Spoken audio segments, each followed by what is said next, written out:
Well, greetings to all my investment clients. My name is Walter Mizers, your wealth manager, CPA, tax advisor. So, greetings in the new year. I am recording this on Saturday, January 3rd, year 2026. Hopefully, everybody had a great Christmas and New Year's Eve celebration. So, we're off to a new year.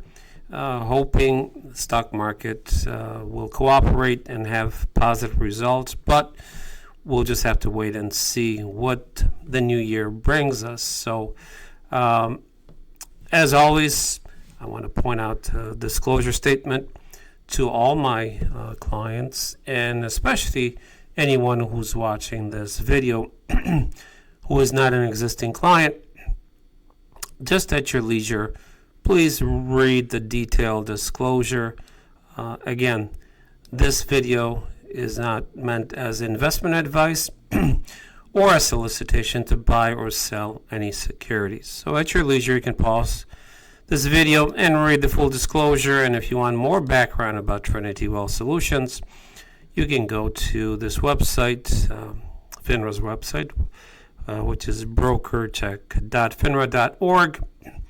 Type in my name or Trinity Wealth Solutions, and you get full legal disclosure of my firm and myself. So now that we got that out of the way, I just want to do a kind of a recap of the stock market of 2025, getting ahead of myself. So kind of a recap, 2025 was a good year.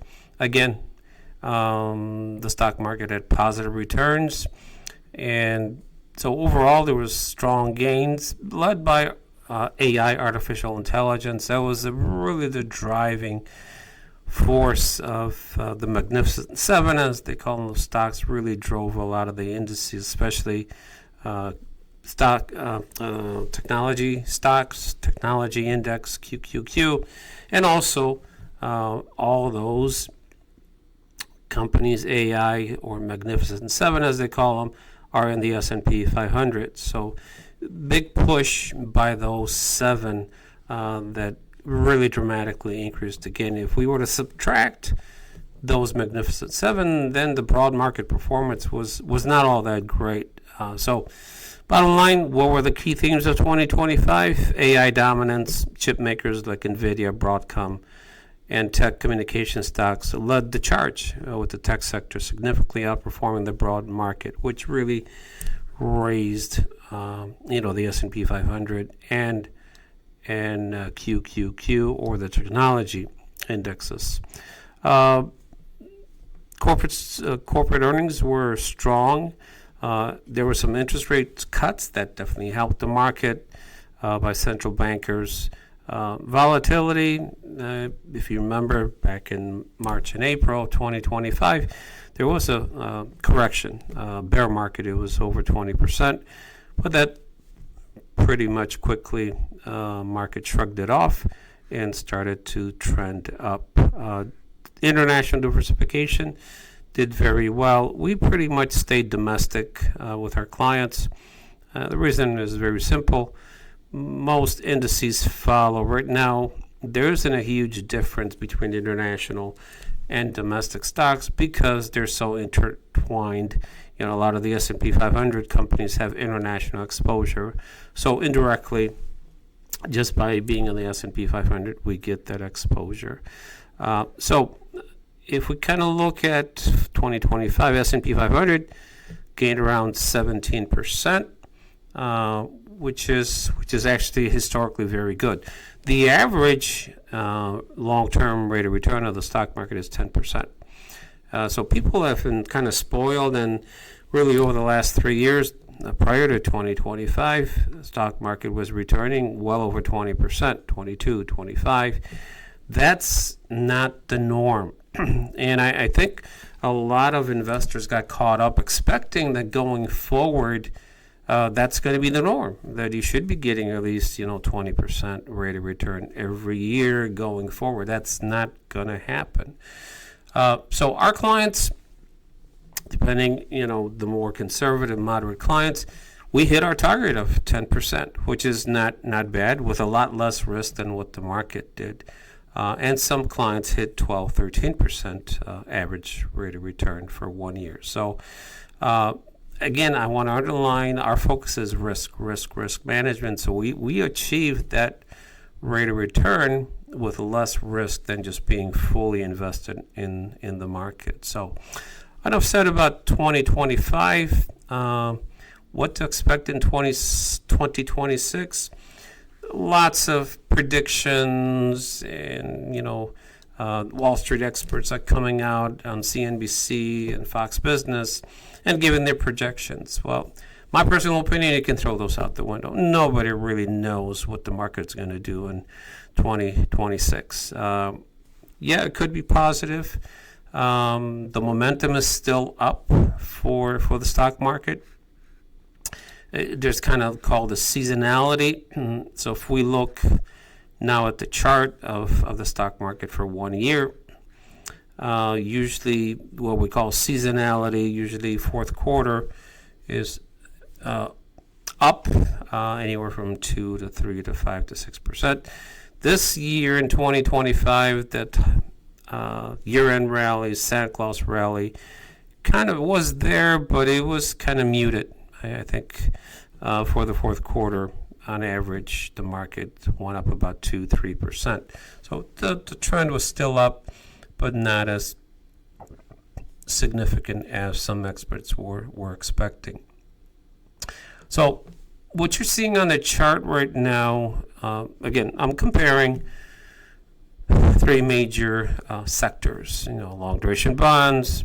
This is technology, QQQ, and SPY, which is the broad market S&P 500, and gold, which is kind of precious metal commodity. So I'm trying to give different asset classes and what they did. And if we look at 1 year, gold just had an amazing run, about 62%. So definitely outperformed everything else. This is technology. It's up about 20%, and the broad market about 16%. Long duration bonds pretty much flat. So that's still not in the cards. At some point, we may be getting into long duration bonds. Just a quick reminder: my clients are invested pretty much in QQQ, 30%, SPY 20, and gold 20. So we have 60% exposure to the stock market, and 40% is sitting in U.S. Treasuries. Very, very safe investment. So we're going to stay the course right now. The momentum, the trend is still up for the market.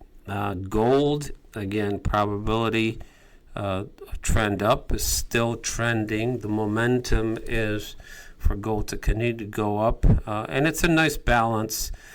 Sometimes when gold goes up and the stock market goes down, there's a cushion for my clients. So at this point, we're staying the course, but cautious. And again, talking about seasonality, January, usually the first 2 weeks are somewhat positive, and then there's more volatility second half of January. Again, those are probabilities, historical facts, and you never know what something could trigger pretty much a sell-off in the stock market. There is tons of uncertainty in the market. Still debate whether in January the Federal Reserve is going to cut interest rates. Is inflation under control? Concerns about tariffs. The attack on Venezuela by President Trump and arresting the president of Venezuela. That could have some ramifications on Monday on the stock market. Who knows? But that's news. That's news, and if there's a reaction to news like the attack on Venezuela on Monday, that's typically, it may last for 1 or 2 days, but then the trend will continue. Probability. that will continue going up. So if we look at 5 years, again, kind of this was the pullback in 2025, and as I spoke in March and April, and then we got back into the upward trend. So the momentum for the market is still trending up, but with a lot of caution. So the other thing I just want to touch base real quick is, I think I forgot to bring it up. Give me 1 second. I will get to those charts. Talking about bond rates, what are they showing? Why do I talk about bond rates? Because they're very, very significant which direction interest rates go. Now, we're going to look at a 30-year bond and look at the chart. Once I get it up, apologies, I should have done this earlier.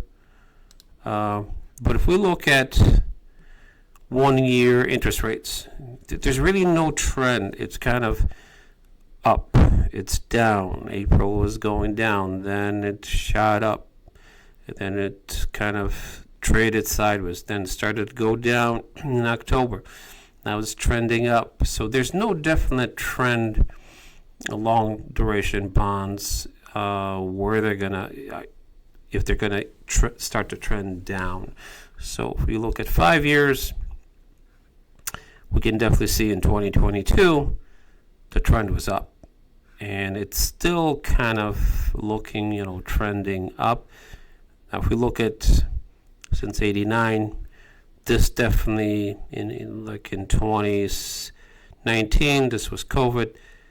Definitely you can see trend down, and then this started to trend up as the Federal Reserve started to raise interest rates because of fear of inflation. So there's still no definite trend for the interest rates. Now once that trend starts to show itself, that's where we're going to probably consider going into long duration bonds.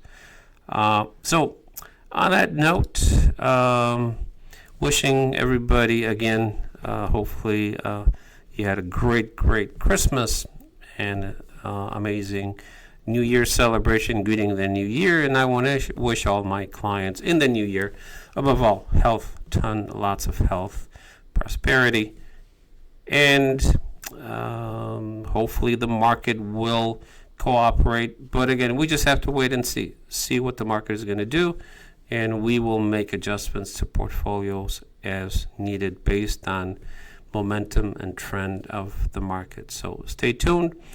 Thank you for watching. Have a great weekend, and we will see you soon. Take care. Bye now.